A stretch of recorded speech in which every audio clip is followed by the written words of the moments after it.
Well, I am giving this pregnancy update from a much different location. Still no baby, but I am in the hospital, unfortunately, and I will likely be here until baby is born. I am just shy of 34 weeks. I am 33 weeks and 6 days today. I will be 34 weeks tomorrow, but I figured today would be a good day to give an update while I have some quiet and kind of just share what's been going on the past week. It's been kind of crazy. There were some moments in there where we thought we were going to have the baby, like right then and there. Right now, things are looking like we might have some more time to let her cook, but we're just taking it day by day.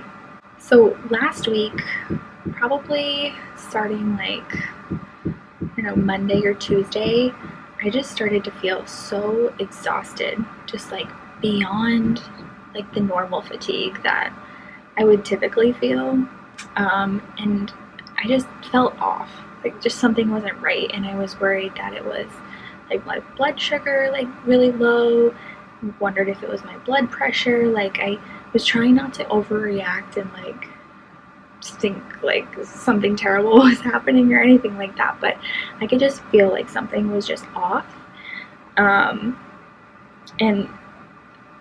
oddly enough too, I was just having these like feelings of doubt that I'd be able to carry this baby until 37 weeks. Like it was just this weird like impending feeling of like something was going to happen. And sure enough, the week went on and I like sort of felt better here and there. Like I was trying to eat more carbs to like boost my blood sugar. Actually went up to my grandparents' house on Thursday to use their blood pressure cuff to just like check on that, and my blood pressure was fine. But then Friday morning, early at like 3 in the morning, I wake up and I was having some spotting again. And it wasn't anything that I was like, oh my gosh, this is like so much blood, I'm so scared. I was kind of like, okay, like this has happened before, I'm gonna go back to bed, see what happens, kind of just like wait it out, trying to be calm about it. But then I woke up in the morning and there was like more coming. Nothing extreme, but just because of where I'm at in the pregnancy, I knew I definitely needed to call. And I was afraid that when I'd call, they'd be like, yep, come in. And sure enough, they did, which is for the best. It's just an inconvenience when you're caring for a toddler and you're trying to live your life before you have another baby. But so went into the hospital on Friday morning, showed up here at about like 10 or 11, I think. And they brought me to the triage room. They gave me an IV. They hooked me up to the Dopplers just to start tracking baby's heart rate and then contractions. And sure enough, I was having like some strong contractions. And I honestly don't know if I was having contractions before I showed up at the hospital or not. I don't know if it was because I was finally like still and I could realize it, but they were pretty strong. So that's why they gave me the IV, because my uterus was so irritable. They wanted to get some fluids in me to try to like calm that down.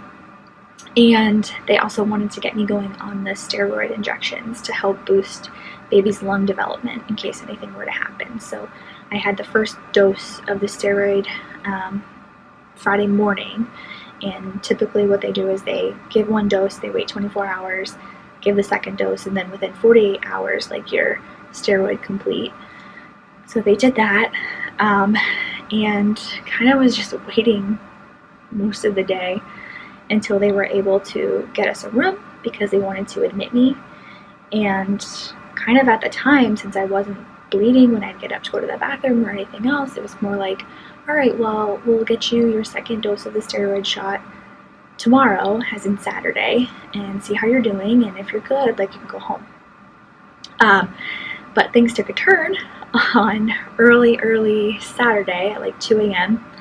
I woke up and I felt some bleeding, and this was definitely more bleeding than I had the night prior, and it was definitely a little bit more scary.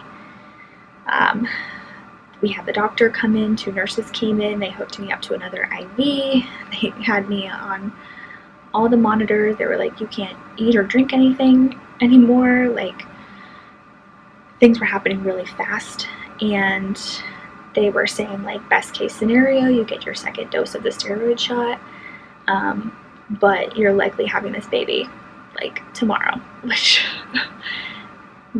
back then tomorrow was actually my husband's birthday. So Saturday was my husband's birthday, and we really thought that baby was gonna make her appearance that day. Thankfully she did not. Things kind of calmed down, and I didn't have any more bleeding like after that. So we were still kind of like sitting or walking on eggshells or whatever that lingo is, just kind of being like, all right, do we let her eat anything? Do we like let her get up? So I mean, I was able to get up to go to the bathroom and stuff, but I was really struggling because I was so thirsty and so hungry all day Saturday. And yeah, Saturday was a really weird day. I mean, it's May and we woke up to snow, and like the strangest way to spend my husband's birthday, and it just was a very weird day. About mid-morning on Saturday is when they did a quick ultrasound just to make sure baby was head down, which she is, and then they also did an exam with the speculum to see what the cervix was doing, because I was having contractions somewhat consistently, and some of them were kind of strong. They wanted to see if I was dilating at all, which thankfully I wasn't, so that was a good sign. And the blood that they could see was like older blood, so they weren't really too concerned about like an active bleed like still going on. So all good signs, but we were still just being very cautious all day Saturday. As the day progressed, they let me finally have like a little bit of water and like a popsicle and some Italian ice and stuff like that, which really did not cut it at all, but at least it was something. And thankfully Saturday night into Sunday I didn't have any more bleeding, so by the time Sunday rolled around I was able to actually get some food in my belly. Since I was also doing better, they unhooked me from the IV and the monitor and let me get up and around a little bit more. I was finally able to shower. I hadn't showered since Thursday night, so I was feeling pretty gross. So showering made me feel like a whole new person. As I was up and around, there was some more like old, like bloody discharge that started to kind of come out, like nothing bright red and too concerning, but just I'm sure as I was up and about, gravity kind of like helping to force things out, there was noticeable discharge in blood. So of course that's always scary, because when they're telling you if you're bleeding anymore you're gonna have a C-section right now and have your baby, like every time I go to the bathroom I'm very like scared of what I will see. So I mean, that's been happening for months now, but it's just elevated right now because there's so much at stake. I'm at the point in the pregnancy where they're weighing the pros and cons of delivering now versus keeping me pregnant and having a risk of like a severe bleed in a different way. And you know, it's just really intimidating waking up being like, am I gonna have my baby today? And of course that's like a normal thing that most moms go through, but towards the end of pregnancy, not when you're sitting at 33 weeks pregnant.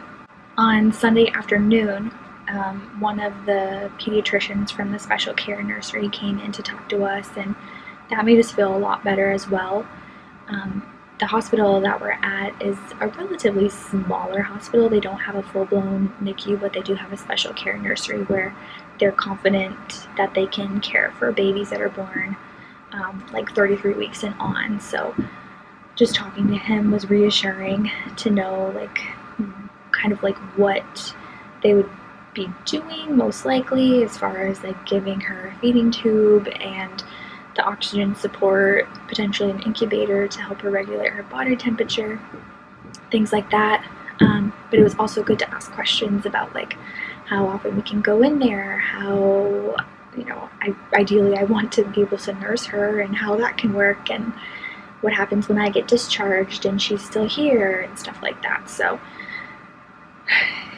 it's all a lot, and I know we have a long road ahead of us, but I'm glad to be where we're at, where it's a small special care nursery, so there's a lot of focused attention on the limited number of babies that are in there, and I'm glad that I can be right here with her, and even when I'm discharged, I'll be able to likely stay, and I might have the flexibility to like go home for a night and then come back and stuff like that. With all the COVID stuff going on, the rules and regulations are kind of a mess, but they're really being great here and being lenient regarding our situation because it's so unique. For parents of babies that are in the nursery, they do have limited availability to come and go, like once every few days. People that are here just to like labor and deliver. If the husband leaves or the partner leaves, whatever, they can't go back. So thankfully we have some flexibility there. Like my husband actually went home yesterday afternoon to spend the night at home with our son, and he'll be coming back in a little bit actually. So he got to spend time, he'll get to pick up more clothes and stuff for us, snacks, maybe sneak me in some food. But there's that. So you know, it was really nice to talk to somebody who is so like open and kind and helped us feel good about, even though it's scary to have a baby born so early, that she'll be in really good hands. As far as monitoring me and baby, Sunday afternoon, Monday, and today, it's all been very like sporadic. Thankfully, I'm able to be up and around, moving, and like doing whatever I can find to do in this little room. But they come in periodically to like hook me up to the Doppler and the monitors that do contractions and all that stuff. And they take my vitals every few hours.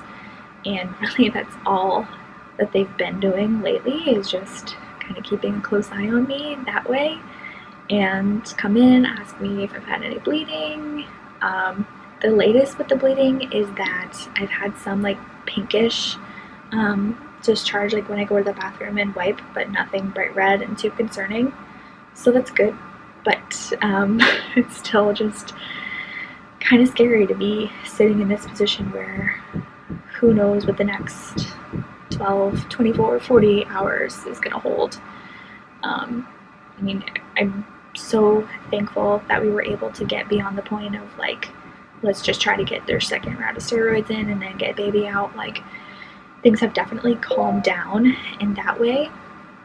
But it's also just difficult to know how things will kind of turn out, because I have a different doctor coming in here like every day, and the nurses are different every day, and I know they communicate plans to each other, but there's really not a clear plan because there's just no way to know when I could bleed next and how severe it could be or anything like that. So a lot of just kind of holding our breath and trusting that God is in control of all of this, because I feel so out of control. But overall, at this point, I feel like I'm doing pretty well physically and mentally, surprisingly. As bored as I am in this room, I'm just really grateful to be here in the hospital, knowing that I'm in the best place I can be if anything were to happen. And I mean, who knows, maybe 34 weeks will roll around and I'll have another great few days and she has even more time to cook, and every day that she can get at this point is great. So we will see what happens and how this all plays out. It is sure a wild thing to have to go through, and especially in a time like now with all this COVID-19 stuff. I mean, it'd be a different ballgame if it were normal circumstances out there in the world right now. I could have visitors, people could bring me food, and like, but now I'm like totally isolated other than my husband. So it's just a very, very strange time to be going through childbirth in general, but like an extreme situation, it's just extra weird. So I appreciate all the extra prayers and thoughts from all of those in our support system. It's been amazing. It's just so reassuring to know that there's so many people around us that care about us and our baby and our family, and just praying for the best. I know this is all part of God's plan, and it doesn't make sense now, but I know in the future we will look back and we will understand that all of the pieces that are in play right now will fall into place just how they need to. So I think that's all I have for this update. Hopefully I will be pregnant for a little bit longer, but we will see what happens.